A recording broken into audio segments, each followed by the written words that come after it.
जय श्री कृष्णा। अश्विन कृष्ण पक्ष इंदिरा एकादशी। धर्मराज युधिष्ठिर बोले, हे भगवान, अब आप कृपा करके अश्विन कृष्ण पक्ष की एकादशी की कथा सुनाइए। इसका क्या नाम है तथा इसकी विधि, फल और महात्म क्या है, सो कहिए। श्री कृष्ण बोले, हे राजा श्रेष्ठ, इस एकादशी का नाम इंदिरा एकादशी है। यह एकादशी पापों को नष्ट करने वाली तथा पितरों को अधोगति से मुक्ति दिलाने वाली है। इसके सुनने मात्र से वाजपेयी यज्ञ का फल प्राप्त होता है। अब मैं इसकी कथा कहता हूँ, ध्यान पूर्वक सुनो।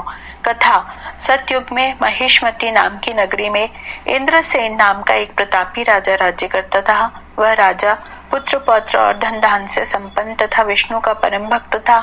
एक दिन जब राजा सुख पूर्वक अपनी सभा में बैठा था तो आकाश मार्ग से महर्षि नारद उतरकर उसकी सभा में आए। राजा को देखते ही हाथ जोड़कर खड़ा हो गया। राजा उनको देखते ही हाथ जोड़कर खड़ा हो गया और विधि पूर्वक आसन व अर्घ्य दिया। तब महर्षि नारद ने राजा से पूछा, हे राजन, आपके सातों अंग कुशल पूर्वक हैं, तुम्हारी बुद्धि धर्म में और तुम्हारा मन विष्णु भक्ति में तो रहता है। देवर्षि नारद की ऐसी बात सुनकर राजा ने कहा, हे महर्षि, आपकी कृपा से मेरे राज्य में सब कुशल है तथा मेरे राज्य में यज्ञादि कर्म सफल हो रहे हैं। आप कृपा करके अपने आगमन का कारण कहिए। तब नारद जी कहने लगे, हे राजन, मुझे महान आश्चर्य हो रहा है कि एक समय जब ब्रह्मलोक से यमलोक को गया था, तब वहां यमराज की सभा में मैंने महान ज्ञानी और धर्मात्मा तुम्हारे पिता को बैठे देखा। मुझे बताया गया कि एकादशी का व्रत भंग होने के कारण यमलोक में है। तब उन्होंने जो संदेशा दिया सो मैं तुमसे कहता हूँ। उन्होंने कहा है कि पूर्व जन्म में कोई विघ्न हो जाने के कारण मैं यमराज के निकट रह रहा हूँ।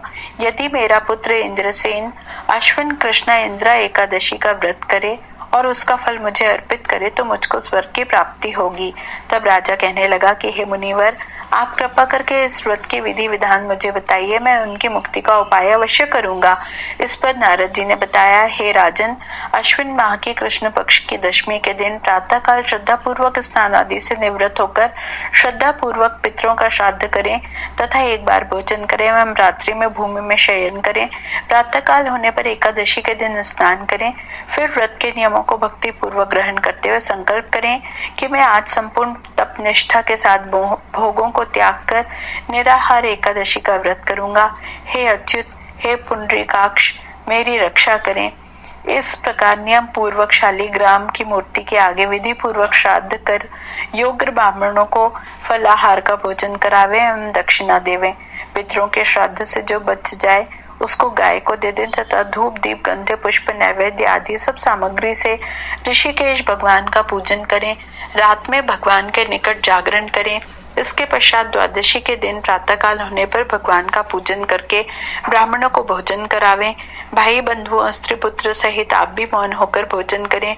नारद जी कहने लगे, हे राजन, इस विधि से यदि तुम इस एकादशी के व्रत को करोगे और उसका पुण्य फल अपने पिता को अर्पित करने की प्रार्थना करोगे तो तुम्हारे पिता अवश्य ही स्वर्गलोक को जाएंगे। इस प्रकार उपदेश देकर नारद जी अंतर्ध्यान हो गए। नारद जी की कथा अनुसार राजा द्वारा इंदिरा एकादशी के आने पर अपने बंधु बांधवों सहित व्रत करने से आकाश से पुष्प वर्षा हुई और राजा के पिता गरुड़ पर चढ़कर विष्णु लोक को गए। राजा इंद्रसेन भी एकादशी के व्रत के प्रभाव से निष्कंटक राज्य करके अंत समय में स्वर्गलोक को गया। भगवान श्री कृष्ण कहने लगे, हे युधिष्ठिर, यह इंदिरा एकादशी के व्रत का महात्म्य है। मैंने तुमसे कहा, इसके पढ़ने या सुनने से मनुष्य सब पापों से नष्ट हो जाते हैं। वह सब प्रकार के भोगों को भोगकर अंत में वैकुंठ को प्राप्त होता है।